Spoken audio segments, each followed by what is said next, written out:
Hello guys and welcome back to the channel. In this video, I'm going to show you how you can install WhatsApp on Windows 11. So let's get started. So using WhatsApp on laptop is very easy. You can either use WhatsApp web, but if you want the application on your device, you gotta go to the Microsoft Store and go to the search bar, type in WhatsApp, and here is WhatsApp. You gotta click on WhatsApp and then you'll be able to see an install button right in front of you if you have not installed it earlier before.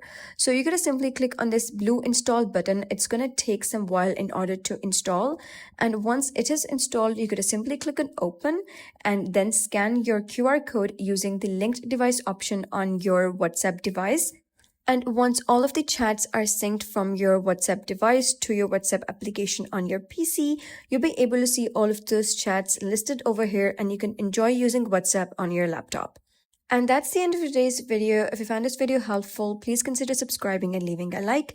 It really helps me out, and I'll see you next time.